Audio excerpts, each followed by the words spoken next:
Pour trouver une stabilité intérieure, la véritable chose que nous avons besoin de développer est notre capacité d'amour.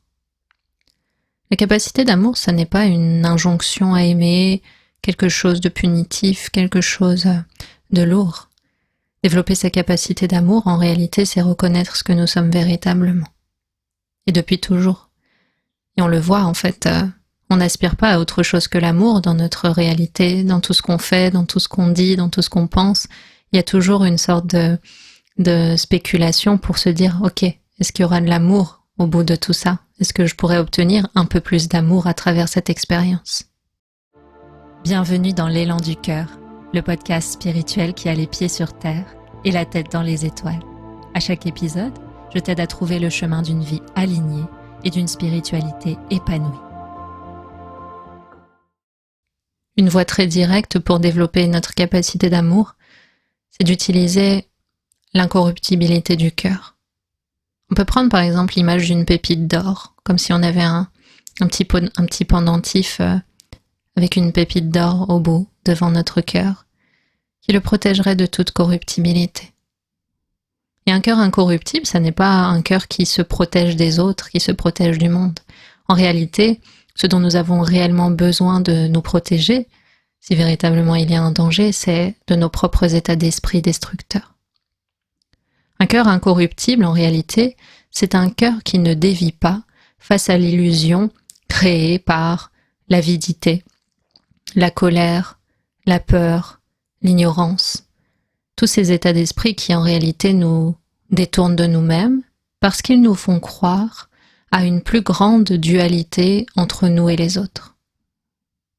Et c'est là que la quantité d'amour diminue parce que tout d'un coup, qui prend la place au premier plan, c'est ce qu'on appellerait notre ego, notre personnage, cette toute petite part de ce qu'on croit être, cette toute petite étiquette qu'on a mise sur un être beaucoup plus vaste.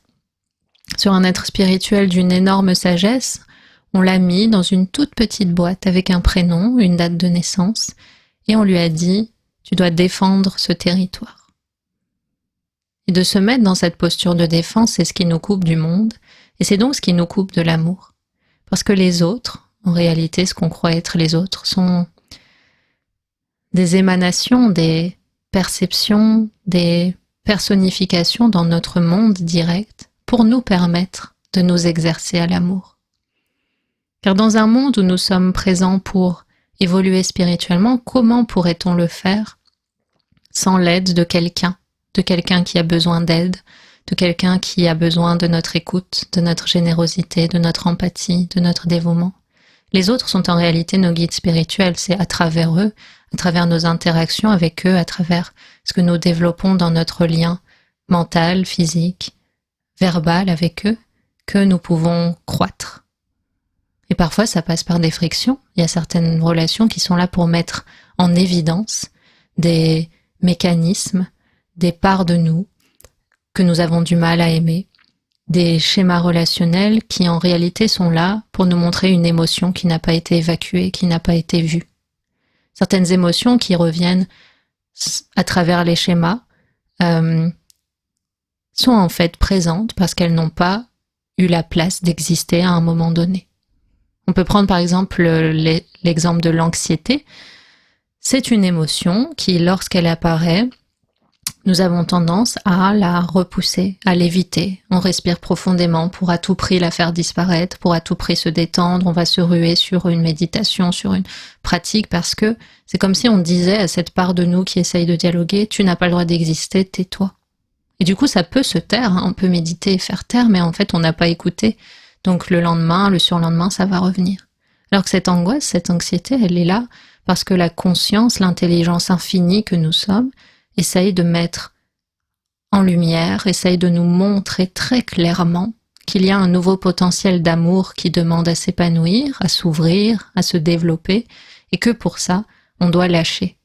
Parfois, on doit lâcher l'identification à notre passé, parfois on doit lâcher une croyance très ancrée sur l'amour, sur nous-mêmes, sur la vie, parfois on doit lâcher un schéma un mécanisme de survie qu'on a mis en place, par exemple l'idée qu'il faut lutter pour réussir, l'idée que la vie est difficile, l'idée qu'on est seul au monde, qu'on doit faire face. Toutes ces croyances, elles ont peut-être été utiles à un moment de notre vie, mais au moment où elles commencent à créer de la souffrance, c'est que la vie nous dit « Ok, ce cycle, il est fini, et il y a une nouvelle facette de l'existence à explorer. Il y a quelque chose de nouveau que tu peux vivre. Il y a une nouvelle version de toi que tu peux autoriser à naître, à éclore et à fleurir. Mais pour ça, tu dois lâcher.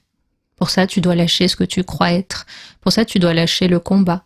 Pour ça, tu dois pardonner. Pour ça, tu dois apprendre à t'aimer. Pour ça, tu dois apprendre à accepter ce qui a été vécu. Il y a plein de formes de transformation, ça prend plein de visages, mais de manière générale, ça prend toujours la forme d'une acceptation à faire, d'un pardon à effectuer, d'une croyance à lâcher et surtout d'une ouverture à opérer. C'est-à-dire, je m'ouvre au changement, je m'ouvre à l'idée de ne plus croire très fort à ce que je pensais être vrai, parce que c'était finalement plus de la survie que de la vie. Et là, de par mon expérience, je peux opérer une ouverture beaucoup plus grande à l'existence. Je peux déléguer davantage ce que je croyais être du contrôle à la vie et ressentir qu'en fait, il y a une intelligence infinie qui est à l'œuvre depuis toujours et pour toujours dans mon existence. Depuis toujours, la vie pourvoit à mes besoins. Elle le fait encore aujourd'hui, elle le fera encore demain. Il y a une autonomie dans tout ça, il y a une chorégraphie. C'est un terme qu'on utilise par exemple dans les thèmes de numérologie karmique tibétaine qu'on fait ensemble. Il y a la chorégraphie de l'univers. Quelle place je prends dedans? En réalité, on a tous et toutes déjà notre place dans cette chorégraphie, mais parfois on ressent le besoin, et c'est un besoin purement mental, de comprendre cette place pour la vivre en conscience. Parce que les choses que l'on fait consciemment, on peut les faire de manière beaucoup plus habitée, en y mettant notre cœur, en y mettant des intentions claires, et on peut croître à travers ça. Quand on fait les choses de manière inconsciente, c'est un peu comme si on marchait sur un chemin qui zigzague. Voilà, on explore, on arrive à un angle, on tourne à droite, à gauche. Mais quand l'intention est claire, quand on sait ce qu'on est, quand on sait ce qu'on vient incarner, quand on comprend que les défis qu'on traverse sont des opportunités, quand on comprend que tout ce qu'on est déjà la perfection pour à la fois le point de départ d'où l'on est venu et le point d'arrivée que l'on cherche à trouver au bout de notre incarnation, ben on arrête en fait de lutter, on arrête de se faire la guerre, on arrête de développer un dialogue intérieur qui dirait que ce qu'on est inadapté et doit sans cesse être plus, être différent pour peut-être trouver de l'amour et du bonheur. En réalité, le bonheur, c'est la paix de l'esprit et l'amour, c'est ce qu'on est. Et si on se rappelle que notre essence profonde, c'est l'amour et la paix, ben on arrête d'être dans cette fuite en avant de chercher ça à l'extérieur. En fait, on resynthétise en nous que c'est ce qu'on est, que c'est ce qui vibre en nous, et on se demande, on tourne les choses autrement, c'est-à-dire on se dit, ok, pour intégrer la chorégraphie de l'univers de manière plus claire, en fait, je me souviens que ma nature c'est l'amour, c'est la paix, c'est l'empathie, c'est la générosité, la compassion, parce qu'à chaque fois que je m'en suis écartée, il y a eu de la souffrance ou de la dualité, donc du conflit ou de la lutte. Et maintenant que je me souviens de ça, ben, mon but c'est juste de savoir comment moi, si vraiment il y a un moi, mais comment dans mon identité individuelle, j'ai envie de le partager dans ce monde. Quelle forme ça va prendre? Comment j'ai envie de développer ma relation à l'autre? Qu'est-ce que j'ai envie de partager? Comment j'exprime mon amour? Comment je peux trouver le métier ou comment le métier pour lequel je suis fait ou faite va me trouver lorsque je vais me placer dans cette profonde conviction que je suis là pour aider les êtres sans distinction. Ça part de l'intérieur, hein, parce que par exemple, si vous êtes dans un questionnement professionnel, il n'y a pas besoin de se demander quel métier j'ai envie de faire. Il y a besoin de se demander qui je suis et qu'est-ce que j'ai envie de transmettre. Qu'est-ce que ma vie m'a appris? Qu'est-ce que j'ai synthétisé comme apprentissage spirituel profond? Qu'est-ce qui me fait vibrer? De quelle teinte est la lumière qui m'habite et sous quelle forme j'ai envie de la transmettre aux autres? Dans quel moment je me sens pleinement vivant et vivante? Dans quel moment j'ai pas du tout l'impression de travailler, l'impression de contrainte? Et comment je peux faire que ça prenne tout l'espace? Dans quel moment j'ai l'impression de faire un avec la vie, de transmettre l'amour que je suis? Et comment ça peut être mon métier? C'est ça en réalité, c'est... Et le titre de ce podcast, celui qui a le cœur clair ne s'effraie pas du vent qui souffle, c'est ça, c'est quand on sait ce qu'on est profondément, et ça n'est pas ce corps, ça n'est pas ses pensées, ça n'est pas toutes les vagues en fait à la surface de l'océan, mais l'océan lui-même, calme, profond, limpide, inexploré, et à la fois d'une seule nature. Quand on sait ça, il peut y avoir du vent, il peut y avoir le vent qui souffle, il peut y avoir des vagues en surface, mais est-ce que ça modifie la nature profonde de ce que nous sommes? Est-ce que ça vient perturber, ne serait-ce qu'un instant, les molécules de l'eau?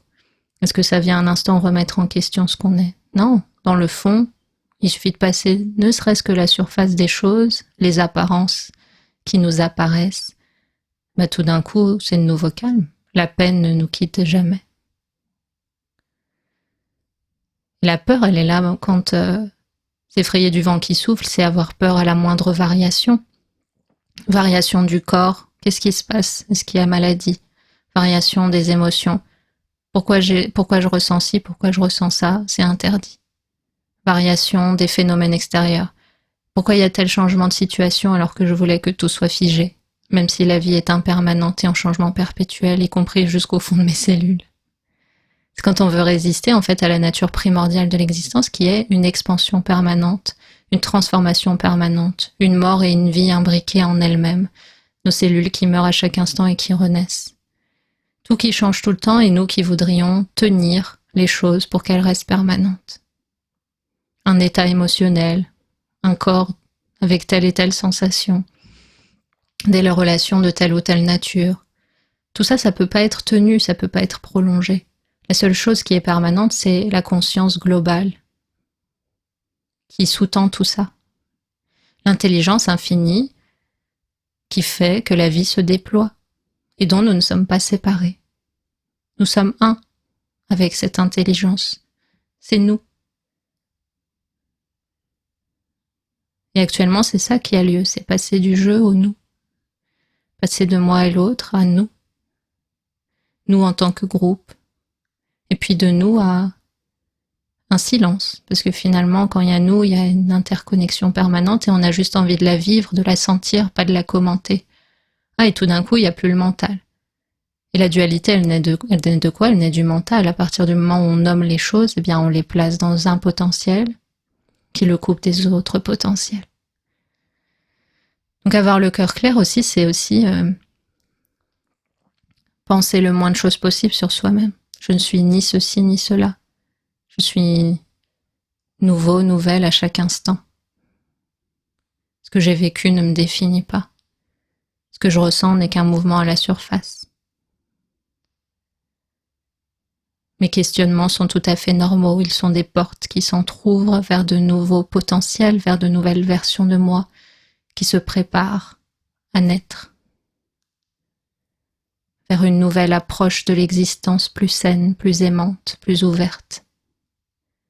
Et oui, parfois, mon ego, ma personnalité va devoir lâcher le bras de fer avec la vie, avec les autres, avec les idées, avec les émotions, avec le corps, avec tout.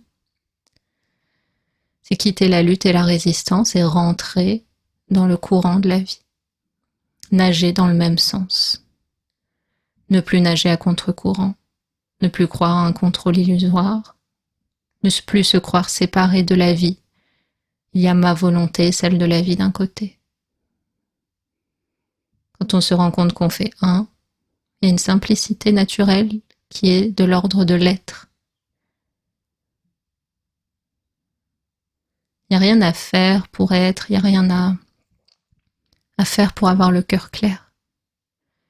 Le cœur devient naturellement clair quand on laisse un peu le silence se poser à l'intérieur de nous, quand on arrête de commenter les choses comme s'il y avait quelque chose à comprendre, à maîtriser, à changer dans ce que nous sommes ou dans ce qui est. Ça, c'est le dialogue du mental, mais nous sommes bien plus vastes, bien plus multidimensionnels qu'un simple mental avec ses concepts très limités. Et quand on sait ça, on peut regarder le mental s'agiter.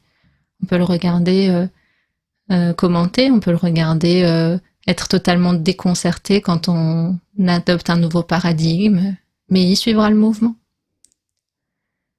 C'est qu'il s'agit de piloter notre vie depuis l'espace du cœur. Et l'espace du cœur, il n'est pas esclave du mental. Il regarde avec amusement le mental s'agiter. Mais l'espace du cœur, il sait qu'il est en possession de ses moyens, qu'il fait un avec l'intelligence divine et que, de toute façon, ce qui doit advenir adviendra.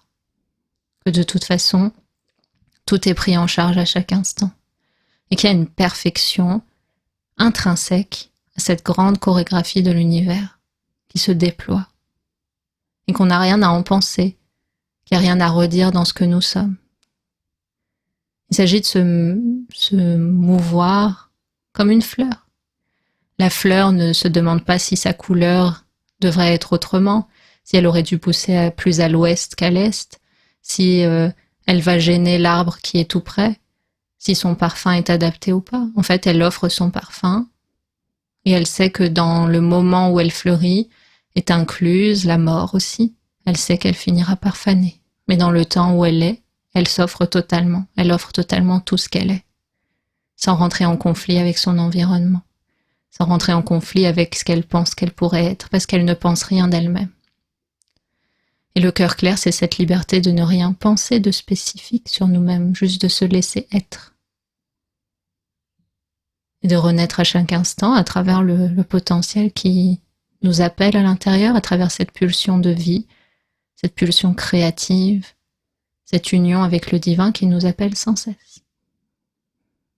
Et le divin, c'est pas un monsieur barbu qui nous regarde d'en haut.